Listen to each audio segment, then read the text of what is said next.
নিশ্চিত উন্নত জীবনের আকাঙ্ক্ষা নিয়ে জন্মভিটা ছেড়ে এসেছিলেন একদল মানুষ। ভারতের খরা ও দারিদ্র্য পীড়িত অঞ্চলের এসব মানুষকে স্বপ্নের ফাঁদে ফেলা হয়েছিল। সিলেট অঞ্চল ও আসামের গভীর জঙ্গলে চা বাগান তৈরি করতে আসা এসব মানুষের অর্থ ও স্বাচ্ছন্দ্যের মোহ কাটতে বেশি দিন লাগেনি। অল্প দিনেই বুঝে গিয়েছিলেন তারা ঠকেছেন, হয়েছেন প্রতারিত, তাদের মিথ্যা স্বপ্ন দেখানো হয়েছে। স্বপ্নচ্যুত এই মানুষেরা তাদের জন্মভিটায় ফিরে যেতে মুল্লুকে চলরে ডাক দিয়ে একদিন পথে নেমেছিলেন। ফেরার পথে 1921 সালের 20 মে চাঁদপুরে গোর্খা সৈন্যরা সেই গরমুখী মানুষের উপর হামলা করেন। এতে প্রাণহানির ঘটনা ঘটে, ফলে অনেকেরই আর গড়ে ফেরা হয়নি। এ অঞ্চলের চা চাষের বৃত্তবন্দী জীবনে তারা স্থায়ী শ্রমিক হয়ে বাধা পড়েন। সেই রক্তাক্ত দিনটি এখন চা শ্রমিকদের কাছে স্বপ্নভঙ্গের প্রতিবাদের প্রতীক হয়ে আছে। চা শ্রমিকেরা 20 মে চা শ্রমিক দিবস হিসাবে পালন করে থাকেন। মৌলভীবাজার জেলার কমলগঞ্জ উপজেলার মিটিঙ্গা চা বাগানে প্রতি বছরের ন্যায় আজ 20 মে চা শ্রমিক দিবস র্যালি, আলোচনা সভার মাধ্যমে পালন করা হয়েছে। সকাল 10টায় মন্টু অলমিক এর সভাপতিত্বে সঞ্জয় বাউরির সঞ্চালনায় প্রধান অতিথি হিসাবে বক্তব্য প্রদান করেন 1 নং রহিমপুর ইউনিয়নের চেয়ারম্যান মোহাম্মদ ইফতেখার আহমদ বদরুল। বিশেষ অতিথি হিসেবে বক্তব্য প্রদান করেন বীর মুক্তিযোদ্ধা কুলচন্দ্র তাঁতি, আব্দুল জব্বার, নুরুত্তম বর্ধন, শঙ্কর তাঁতি, মাসুদ আলী, রাধা শ্যাম, দীপনারায়ণ পাল, আরও অনেকেই। এছাড়াও চা বাগানের চা শ্রমিকদের বিভিন্ন স্তরের নেতৃবৃন্দ উপস্থিত ছিলেন। যারা আছেন তাদেরকে অনুরোধ করব যে আপনারা এগুলো আরও বেগবান করার জন্য আপনাদের আরও অ্যাওয়ারনেস বাড়াতে হবে, উদ্বুদ্ধকরণ করতে হবে।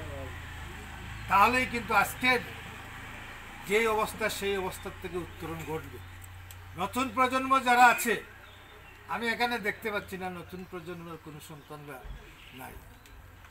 এমন একদিন আসবে এই ইতিহাস মুছে যাবে। এই ইতিহাসকে ধরে রাখতে হলে নতুন প্রজন্মদেরকেও আপনাদের সেই যে মুল্লুকচলো আন্দোলনের যে করুণ ইতিহাস, সেই ইতিহাস তাদেরকে জানার জন্য আপনাদেরকে দায়িত্ব নিতে হবে। যাই হোক, আমি আর বক্তব্য দীর্ঘায়িত করছি না। আমি সবাইকে, আমাকে এখানে আমি চেষ্টা করি প্রত্যেক বছরে কেউ আমাকে আনুষ্ঠানিকভাবে দাওয়াত দেওয়ার প্রয়োজন হয় না, ফোনে বললেই হয় বা একটু স্মরণ করে দিলেই হয়।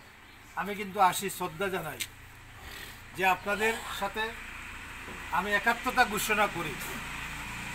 এই দিবসে যারা আন্দোলন সংগ্রাম করেছে তাদের প্রতি একটি শ্রদ্ধা জানাই। আমি অনুরোধ করব আপনারা এই দিবসকে আরও গতিশীল করার জন্য আপনারা আরও ঐক্যবদ্ধ হন। আমি আর বক্তব্য বেশি দীর্ঘায়িত করছি না। আপনারা আমাকে খুব ভালো করে চিনেন, না চিনেন না? আপনারাই আমাকে ভোট দিয়ে নির্বাচিত করেছেন, বারবার ভোট দিয়েছেন। আমি চেষ্টা করেছি, আপনাদের ঋণ আমি কোনোদিন শোধ করতে পারবো না। এই চা বাগানবাসী, আমার মায় মুরব্বিয়ান, আমার সম্মানিত মা বোনেরা, যুবক ভাইয়েরা যারা আমাকে সহযোগিতা করে ইতিমধ্যে 5 বার আমাকে চেয়ারম্যান হিসাবে দায়িত্ব দিয়েছেন। আমি এই বাগানের শ্রমিকদের যে কোনো দুর্যোগে কিন্তু চেষ্টা করি আপনাদের পাশে থাকার জন্য। আজকে চা শিল্প আপনারা একটু দূরে চিন্তা করুন। আজকে সেই ব্রিটিশরা যেভাবে চিন্তা করেছিল এই পূর্ব পাকিস্তান, ভারত উপমহাদেশকে যেভাবে চুষে খাবে, ঠিক সেভাবে এই দেশে ওই চা শিল্পকে ধ্বংস করার জন্য কিছু সুবিধাবাদী শ্রেণীরা আজকে যেভাবে চা শিল্পের ধ্বংস করার পায়তারা করছে, আজকে সেগুলার যদি প্রতিহত করতে হয় তাহলে আপনারা সকলে ঐক্যবদ্ধ হয়ে কাজ করতে হবে।